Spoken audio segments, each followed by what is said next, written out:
And then they have a crazy fictitious LLC that is supposed to own the property. The LLC has the name, the initials THS, because they inserted a Thomas H. Smith, H being the person's real last name, Smith being the fictitious name that they added on to try to assume the land. So they all are under this THS LLC, and they took possession, so-called. They fictitiously have, assumed that they own the land, or faked, or made out false deeds to the land, or whatever, false claims. That land is all Indian land. That land, the last real owner, legitimate owner of land, was Tom Smith, a descendant of King Tom. King Tom Smith or King Tom Cypress, but Tom the King. And that land was indigenous Accomack land on that beachfront. And you've never seen a beachfront that is that pretty to look at and to look out on, and have such cheap, unreally invested in houses. Like they don't invest in them because they know that is a borrowed claim, and they're afraid to really put a lot of money into it. That's why it looks so daggone cheap and weird, even though that kind of landscape, nowhere else in the country would you have that kind of landscape and have that caliber of poor housing on it. Right. The reason is because they know that they don't own that property. It is not they are not legally on it. And in the back of their minds, there's a fear that someone is going to come and lift it out from under them. So that's why these things look so bad. But guess what? Someone is going to take and lift it out from under them. So TikTok time is up. That stuff's no more. They have all these different signage that shows that it's private beach property, and only the residents of Smith Beach and their guests can go there. Why? Who is going to go there that they don't want? They want to bar any of the indigenous people, the local people, from being able to go to the beaches that are theirs, be on the beaches that are theirs. Most of the people that end up actually going there are the tourists that actually are renting out their houses. So it's really like, if it's just your tourists you're worried about going and using it, you really don't need it, because most of the tourists that are there are actually renting for those houses there. So really, those signage are just against the indigenous people. They're to tell any Negro Indians that are in the area, well, look, you can't come on this beach. It's only for my people and the people I rent my house to. That's it. None of you other local Indians are allowed to be near this beach. Stay away from this beach. This is a beach that we lived on. We populated. We was there all the time, and our people owned that land. The last owner was a Tom Smith, who was a Negro in the 1960s or 70s. I think in the 1970s, he was the actual last recorded real person that owned a property there. These people do not own the property, and yet they're saying that, they're making it into a private. How can you claim it to be private property when you don't own it? It's a leased property. They don't even sell those houses. They lease the land, and they sell the houses, but you lease the land. That's not ownership. Right. It's not ownership at all. Right. Because the house is not it. It's the land is everything.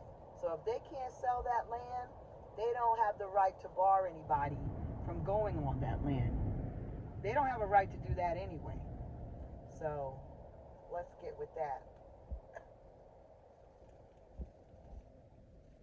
Let's also get with the fact that they're trying to kick people out of HUD housing. How do you kick people out of housing that was designated by the federal government to protect people, so that the people of low income have a place to stay? Right. And now you are evicting these people. You're telling them all kinds of lies to get them to leave out. And in reality, this land has been sold to investors. How can investors buy HUD property? What is going on? Right. But you see, you're not supposed to know anything, nor are you supposed to say anything about this. Why? Because you're just a dumb Indian. You're not supposed to be aware of these things that they're doing. You're not supposed to be able to speak out or say that this stuff is wrong or illegal and shall not be done to your people. They should not be moving out with their old selves beach in the place that they feel comfortable. The last place that is left for indigenous people to actually sit, have an affordable place that actually is on the waterfront, oh, they can't have it. Hell no. We're going to make high-rise condos over there. Yeah, that's a great spot. Oh, yeah, that's great. That's going to make so much money for us. The greed of these immigrants must stop. Immigrant greed is over. I mean, this is not even, this business deal was foul. They are corrupt and they are criminal, and it must be stopped. They have just destroyed this country. They keep destroying. Their greed is just treacherous, and it must end. This stuff it's going to end. It's going to end. You know, on the public beach, you know, the indigenous people don't even feel comfortable on the public beach because they even treat the public beach like it's private as far as being open to, you know, the indigenous people. The indigenous people are made to feel uncomfortable here, you know, at all costs. Uncomfortable. You feel like we don't. You know, a lot of times they don't come until after dark. You know, if you go there, if you sit on the beach and wait for the sun to set, after dark you might see one or two young people walk along. Okay, there's the indigenous people. Where were they all day? You know, they don't feel comfortable being in places. They don't even feel comfortable going to gatherings like we went to with the Heritage Association, the Cape Charles Heritage. They don't feel comfortable coming because of just the racism and the repercussions of them even gathering with their own friends and family in that park.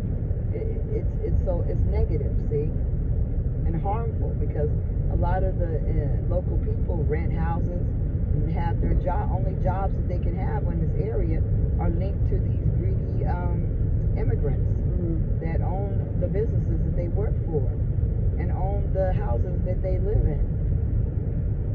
But that's got to stop because they're paying rent on land that's theirs and really buildings that belong to them.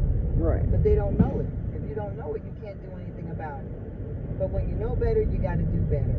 And these people know that they're doing these illegal things to the people here. They know that they're on property that's not theirs. They know they're on land that belongs to the indigenous people, and the indigenous people are still around. But they don't care because if you're stupid, who cares? If you can be pushed around, then it's okay to push somebody around. That is these tyrants' way of thinking. So you're weak. If you can be pushed off, you're weak. If you can be fooled, you're weak.